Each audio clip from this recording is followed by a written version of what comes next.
Hi Janet, this is your new dedicated site and it's also a discussion about that trailer layout. I'm probably going to share this with other members too so they can see some of the basics involved in this, but this is your administrative login and this is your username password that I've already provided you.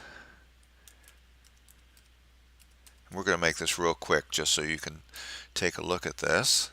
As we log in, you'll notice if you went to your library that we have the main grounds and the overview map, which was on your library site. But what I've added in this area down here is the area you described for your trailer layout.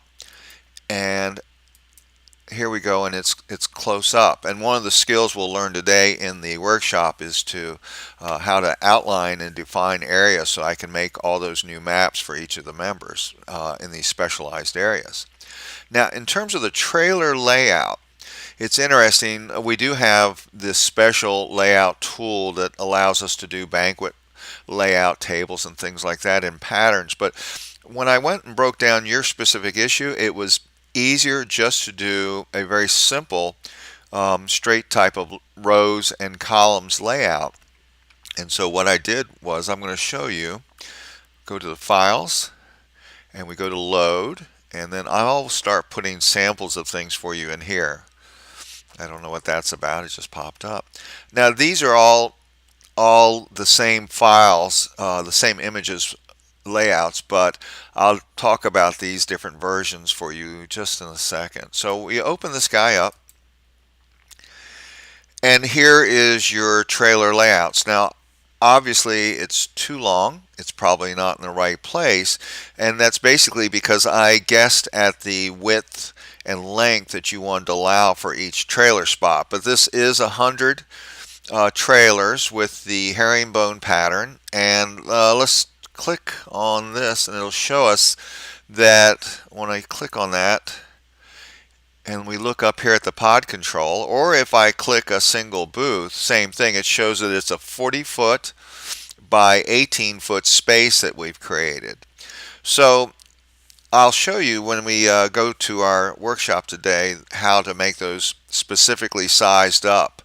But I want to show you one thing that has to do with spacing. When we have to create kind of a special layout and we want to create spacing to a certain specification, I'm zooming in on this, and these are spacers that I've created.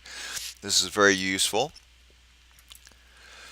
And so what we have here, when we click on this spacer and we look down here in the left hand corner, we see that it is 40 feet in length. So that's your aisle size. Now right here, if we're going to zoom in on the actual width, because these want to overlap significantly when we have this layout, but it's just as simple to go ahead and compensate for that layout. So if I click on this circle spacer, which is the easiest way to measure something on an angle, and we move it over here a little bit, we'll see that the width of these spaces is actually 16 by 40 because we have a 2-foot overlap. But this just makes it simple because up here, this red spacer actually tells you when you lay out the booths lay out your spaces, that tip to tip would be, and we look down here, is 18 feet for each corner. And if we click on one of these parking spaces and pull this up, it says that it's on a 30-degree angle. So you can set the angle to whatever you want and set the booth spaces sizes to whatever you want. Now in terms of the spacing in between here, I'm going to zoom out a little bit. What we've actually done is I made two different pots, because when you lay out on booths on angles, it wants to do it mirror image and in a way that doesn't work out. So we've got two different pods, one with our spacer and then one without. And so I created a spacer and then I just put this guy in so that it gave us our 40-foot aisle for the trailers. Now you may need more, And if you were to lay this out with this last one, I kind of cheated over. It's not correct. Let me get this guy over where it's better. There you go. So, at any rate, you can make these sizes of the spaces smaller, and of course that would create an overall reduction in the length. But we can get on with this later and go into more detail. But I just wanted to give you a start. Now, I discussed files. I just want to show everybody this. So I've got, these are all the same of that background drawing. The first one is just a simple name. The next one is what everybody should do when you get a good layout. Make a copy with a backup file. So you always have a backup.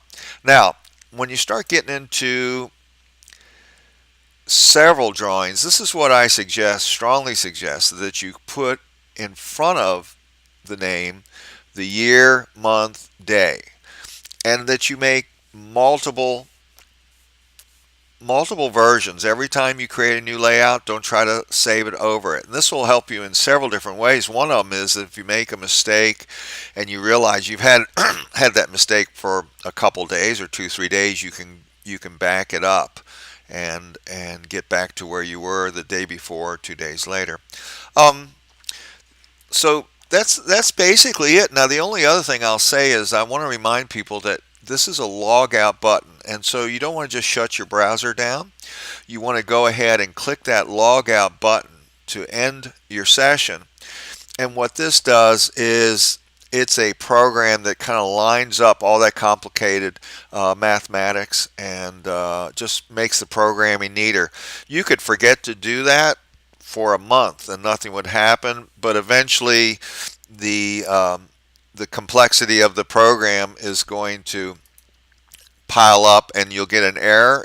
You won't lose any work, and it's easy to correct the error, but it's just telling you, hey, I'm getting confused. I need you to go ahead and hit that log out button. So there you go. I hope this wasn't too long. I tried to just wing it so I could give you a little something to look at and kind of a sample of these dedicated quick learning messages that I create. All right, there you go.